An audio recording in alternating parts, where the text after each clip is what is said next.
Ladies and gentlemen, welcome to the main event. All right, let's talk about veteran ID cards.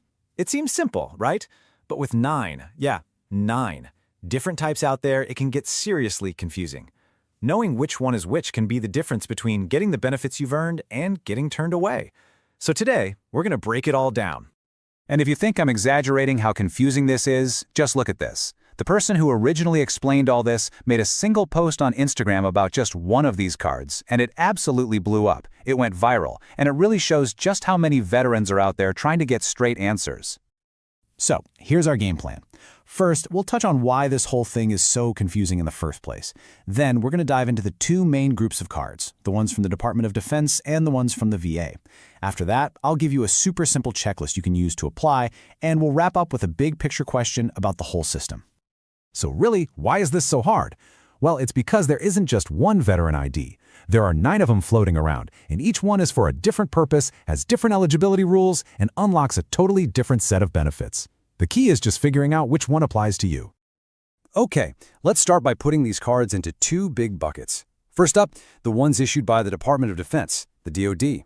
You should think of these cards as your keys to the kingdom. Their main purpose is to grant you access to military installations, to get you on base, so you can use things like the commissary or MWR. Now, this is the big one. This is the card that causes so much debate, the 100% Disabled American Veteran ID. If you have an honorable discharge and a 100% VA rating, either PNT or TDIU, this card gets you on base. You get commissary, MWR, and shopping privileges. But, and this is absolutely critical, this card does not include TRICARE. It is not a retiree ID. So, how do you get one? It's actually pretty straightforward as long as you have your ducks in a row. You're going to need 2 forms of government ID, like your driver's license and passport. You'll need your DD-214 to prove your honorable discharge, and the most important piece of paper, your official VA letter that clearly states your 100% disability status. Bring those with you, and you're golden. Of course, the DoD has other cards for very specific situations. There's a special ID for Medal of Honor recipients, as you'd expect. Then there are a couple of really important transitional cards. One gives medically separated members 180 days of TRICARE to help them transition. And another is for Guard and Reserve members who are retired but not yet 60, what's known as the gray area, which gets them on base but again, no TRICARE. And this slide really hits on a huge point of confusion. It's all about the retiree cards. If you're a reserve retiree but you're under 60, you're in that gray area. You get base access but no health care. The second you hit age 60, or if you retired from active duty, you get the full-blown retiree ID. And that's the one that comes with full TRICARE benefits and access to military treatment facilities. It's a massive difference. And get this just shows how wild the confusion gets. When the original source posted online about getting his 100% DAV card, people in the comments actually called him a scammer and a fraud. They thought he was faking being a retiree. It just proves how easy it is for even other veterans to mix these cards up. Okay, so that was bucket number 1, DoD cards. Now let's move to bucket number 2, cards issued by the Department of Veterans Affairs. And here's the key difference. If DoD cards are all about access to bases, VA cards are all about proof. They're for proving your status as a veteran to get health care or maybe a discount at a store.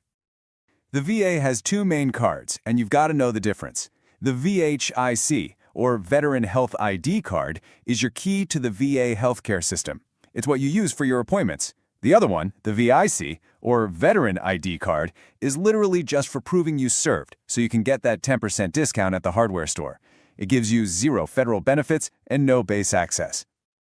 And the VIC is about as basic as it gets. You apply for it online, you upload your documents and a photo, and then the VA just emails you a digital file. You print it out yourself. The original guy who explained this joked you can just laminate it with some packing tape, and he's not wrong. It's just a simple way to prove your service for those retail discounts. Okay, I know we just threw a ton of acronyms and rules at you, so let's try to make this a little simpler. We're going to create a universal checklist. No matter which of these cards you're going for, you're pretty much always going to need these few core things. So here it is, your must-have document kit. First, your discharge papers, like a DD-214, to prove your service. Next, 2 current government IDs to prove you are who you say you are. And then, the proof of eligibility, That's the document that shows you qualify, like your VA rating letter or your retirement orders. Just get these things together in a folder, and you'll be ready for anything. So, when you look at all of this, you really have to step back and wonder, why isn't this information easier to find? All of these benefits exist, they've been earned, but actually figuring out how to access them can feel like you're trying to solve a puzzle in the dark. Look, the bottom line is this. Knowledge is power.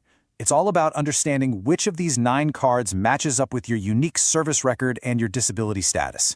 Once you find the right key, you can finally unlock the right door to the benefits you're entitled to. And that really brings us to our final thought.